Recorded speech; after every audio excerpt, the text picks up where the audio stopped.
खुलुमबाय गासैखौबो डिमाकुसिनि दैमु नोगोराव फैगौ जानुवारि दाननि 10, 11 आरो 12 अक्ट' खालिनिफ्राय बर' थुनलाइ आफादनि मिरु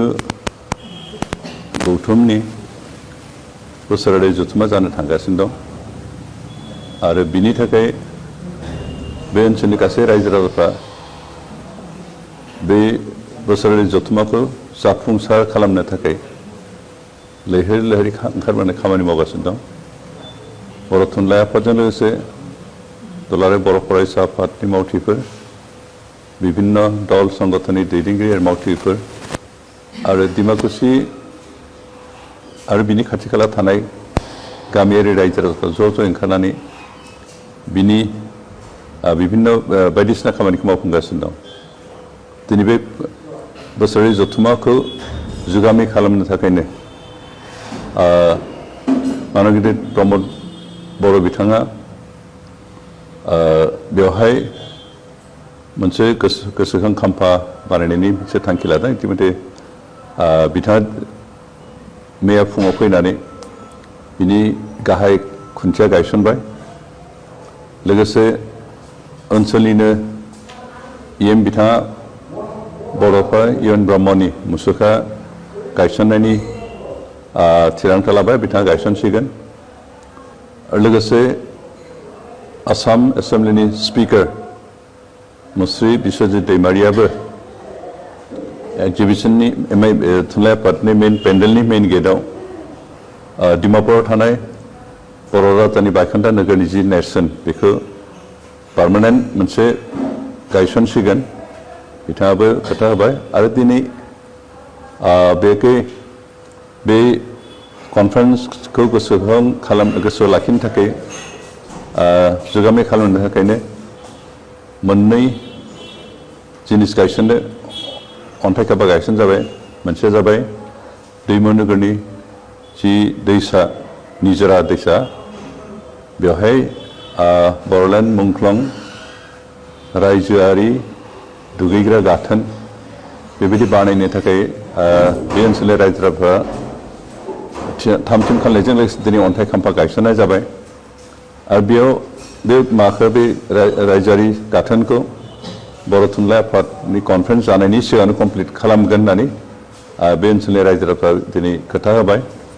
आसा खालामदों जे बिथांमोना मावफुंगोन आरो बेवहाय अन्तत बर' थुनलाइ आफादाव बाहागो लानो फैनाय रायजोफ्रा दुगैनो थाखाय खाबु मोनगोन बियो खालि बर' थुनलाइ आफादनि जथुम्मायाव फैनाय मानसिफोर दुगैनायनि थाखायल' नङा बेयो मोनसे पार्मानेन्ट जागोन जिहेतु बे गाथोना बे दैसायाव आगोलनिफ्रायनो खाथि खालानि गामिनि रायजोफ्रा फैनानै सम सम दुगैफैयोमोन आरो बे राजुहुवा गाथोन रायजोआरि गाथोन बानायोबा बेवहाय आरो गोबां रायजोफ्रानो दुगैनो खाबु मोनगोन आरो दुगैनायनि गेजेरजों अन्तत जोंहा बे मुखुलि जायगा दुगैनायजों लोगोसे जा मेन्टेल एन्ड फिजिकेल मोनसे एन्जयमेन्टनि बाथ्राबो फैगोन आरो बेबायदि परिबेस जोंनो नांगौ जायो मोजां देहानि थाखाय बेखौनो खावलायदों बेखौ जायफ्रा बानायगोन बिथांमोना जाहाथे बे दुगैग्रा गाथोनखौ ओरैबायदि बेबस्थाजों बानाय जाहाथे दुगैनायनि दैया बे दैसायाव जाहाथे गोग्लैफिना आरो दैसाया जाहाथे पलिउटेड जाया आरो बेजों लोगोसे बे खाथियावनो बे बर' थुनलाइ आफादनि कनफारेन्सखौ गोसोआव लाखिनो थाखायनो बर'लेण्ड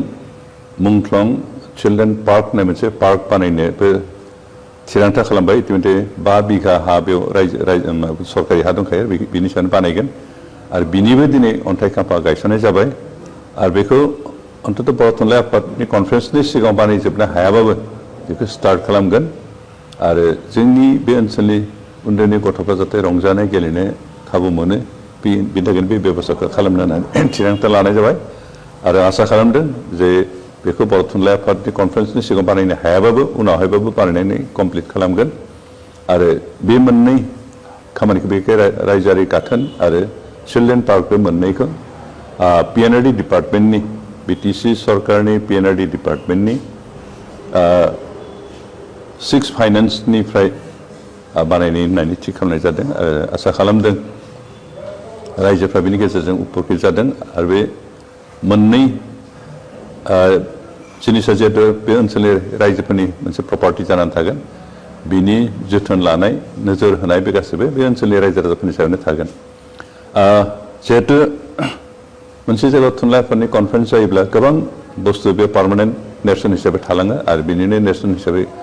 गालांनो थाखाय दिनै विभिन्न विभागनिफ्राय नाजानाय जादों हाबा मावनो नागिरदों विभिन्न दैदेनगिरिफ्रा गाव गावनिफ्राय जेसेबां हायो गाव गावनि केपासिटि बेखिनिखौ मावफुंनानै बे ओनसोलनि रायजो राजाफोरनो मोनसे प्रपार्टि हिसाबै गालांनो नागिरदों आसा खालामदों बे गासैबो जाफुंगोन जिहेतु बर' थुनलाइ आफादनि जि कनफारेन्स बियो मोनसे खोब गाजा गोमजायै खुंजानाय बिदि आफाद जायो आरो बेयाव गोबां क्रर थाखा खरसनि बाथ्रा फैयो दिनै बिटिसि सरकार आसाम सरकार बे मोननैबो सरकार ज' जानानै बेखौ साक्सेस जाफुंहोनो थाखाय नाजादों लोगोसे जोंनि रायजो राजा बर' रायजो राजाफोरनिफ्राय बे जथेस्थ हेफाजाब आरो मददखौ होयो बेनिखायनो आसा खालामदों जे फैगौ जानुवारि दाननि 10 अक्ट'निफ्राय 12 अक्ट'हालागै सेन्ट्रेल कमिटि बर' थुनलाइ आफादनि जि कनफारेन्स बेवहाय जोंहा थुनलाइनि हाबाफारि लोगोसे बर' रावखौ मारै गोसार होनो हागोन बोरै जौगाखांहोनो हागोन बेफोरनि सावरायनायजों लोगोसे बे विभिन्न रोखोमनि हारिमु